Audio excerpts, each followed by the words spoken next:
as we move into a new year, 2025, this might be the moment for you to start thinking about looking for that new job. And if that's the case, if you're a freelance musician, what better way to start than with a fresh, new, updated, really clean, really beautiful CV. And that's what I'm going to be talking about in today's video.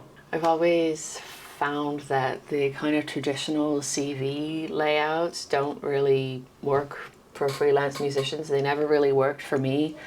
I think freelance musicians, we have like loads of different kinds of work that we're doing all the time. It's like a mix of teaching and playing, and I was also working a little bit in journal editing and publishing and research, and it's a bit like, how do you show that all of these different gigs equal up to a job? Because I don't have a job that starts at a certain time and finishes at a certain time. There's not a kind of clear chronology of how my career has looked, and that's sort of what a CV likes to kind of box you into.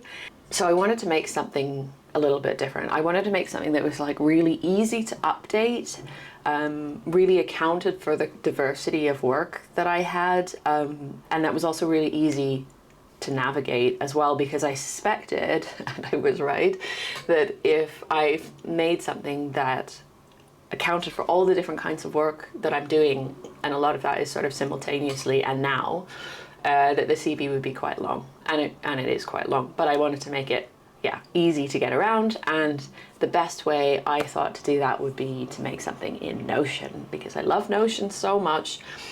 And it helped that the job that I was applying for when I thought to do this, which I did get, by the way, with this CV, that company was also using Notion to organize everything as well. So I thought, okay, we've got a group of Notion nerds here, let's make a Notion CV. So what I thought I'd do today is take you through my CV, and I was kind of thinking, like, can I put all of this on YouTube? But I think all of this information is stuff that's also on my LinkedIn profile or whatever. So I think it's fine. And I thought I'd take you through what I've done with my CV, and then show you a little bit of the template, and where you can get a hold of that template, which is totally free for you to download. So here's my CV in Notion, and what I've got at the top here is the navigation. So any potential employer is going to be able to select the different sections.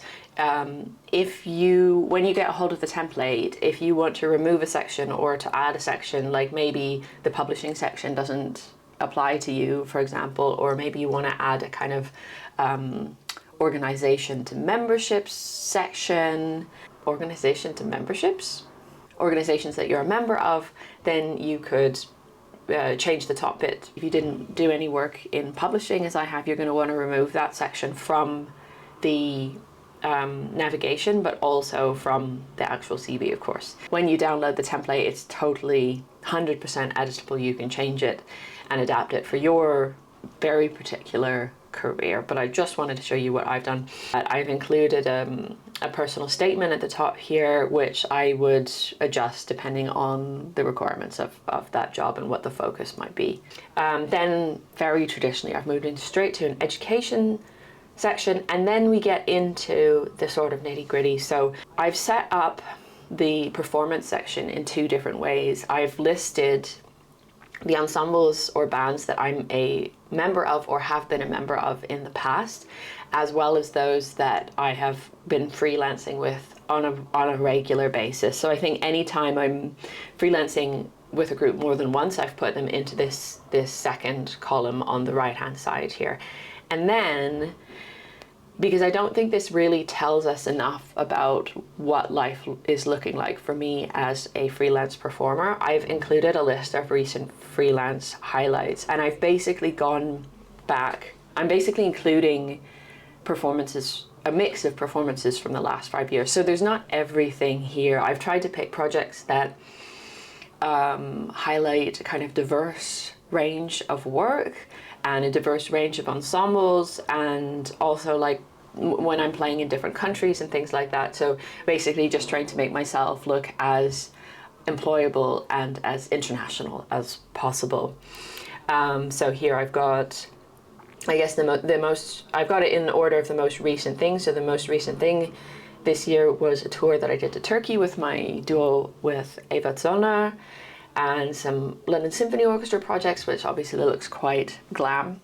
Yeah, some solo projects and things like that. So I haven't bothered to put really specific dates of these concerts. I've just put the year in, location, the ensemble. The ensemble is in Notion as a select, and I just think actually the colors associating with the different ensembles or different groups that you're playing with, it just kind of draws the eye, you know, to the repeat occurrences, because I don't think it's a bad thing to have repeat occurrences of a certain group.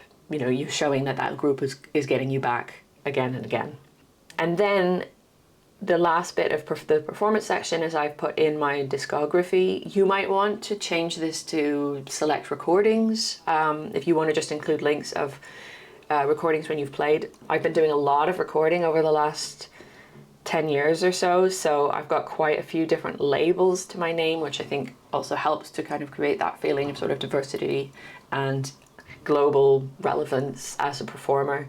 I always include the Discogs link because Discogs also includes links to various streaming platforms, so I'm not kind of restricting the potential employer into going to a certain streaming platform which they may not use, like Spotify or Apple or whatever. Included the composers or the band that this is with on the far table here, but I feel like that's sort of less important than just kind of having that sense of like a diversity of labels and regularity of recording output. You could change this to just select recordings and use SoundCloud links so that whoever's looking at your CV just has somewhere to go to hear you play, if you think that's going to be important to whatever job that you're applying for. Then I've gone into the project management section of my employment record, and here it starts to look a little bit more like a traditional CV. So we've got kind of nested bullet points.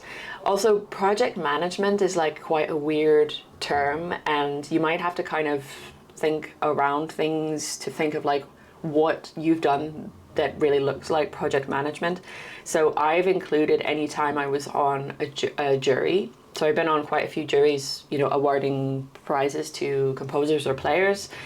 I also twice set up my own kind of composers, I don't want to say competition, but it's kind of scheme. And composer scheme. I've got another one coming this year actually. So I counted that as kind of project management as well as a job that I had that was like really definitely project management. And then I've split teaching into two different tables because I feel like for freelance musicians that happens a lot as well. We have kind of like regular teaching job where we're going to a certain institution, a certain school, a certain university, whatever.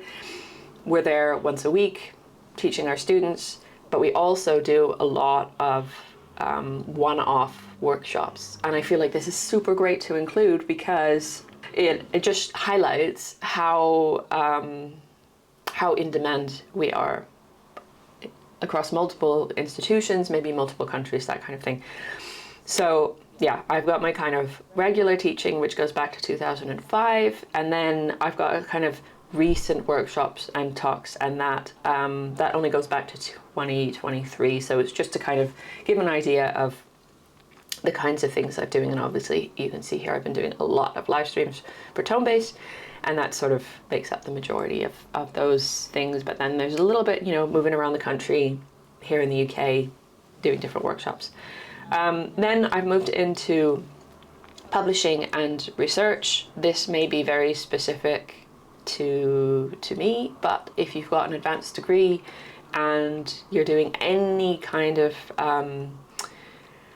research work, this might be just as a consultant. That's definitely been the case for me, that I've been the consultant on a research project for a number of years, and then I move into publications, articles, and podcasts, and I've kind of grouped all of those as one thing, just because I'm not, you know, I have an advanced academic degree, but I'm not really working in academia. I've kind of always got like one little toe dipped in. I think it's things that show that you are able to communicate about your work, that you're able to communicate about music, either written or spoken. It's very useful. That's a super transferable skill.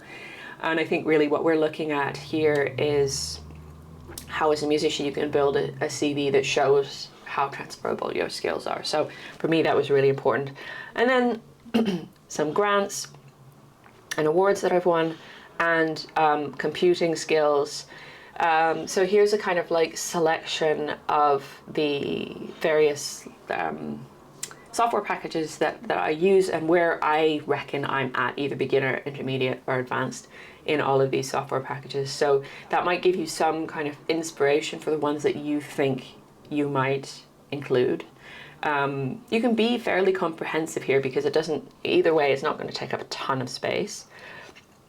And then I've included some short courses. I've actually just included ones from the last 5 years or so, as well as some residencies that I've been on.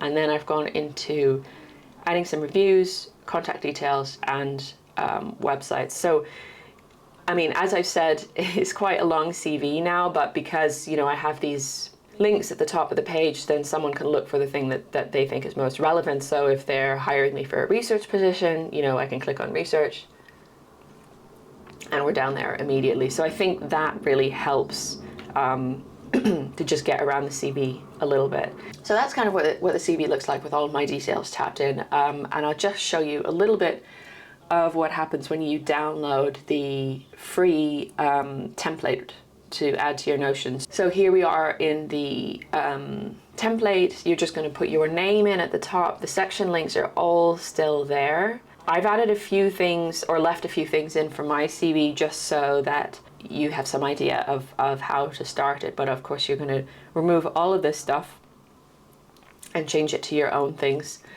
And it pretty much looks exactly the same. It should be fairly easy to use even if you haven't used Notion that much before, because there's not that much complicated going on here. We've basically got nested bullet points and some tables and things to fill in. So I will put a link to this template in the description below. Please do like this video and subscribe if this has been useful to you, because that's a really easy way to support the channel. And if you'd like to support the channel further, you can become a Patreon subscriber for as little as $1 a month. Yeah, I'd love to know if you're using the template, if it's been helpful for you, if there are other things that you've added to it, things that you think were missing in my design here. And yeah, I wish you all the best of luck looking for a new job in 2025.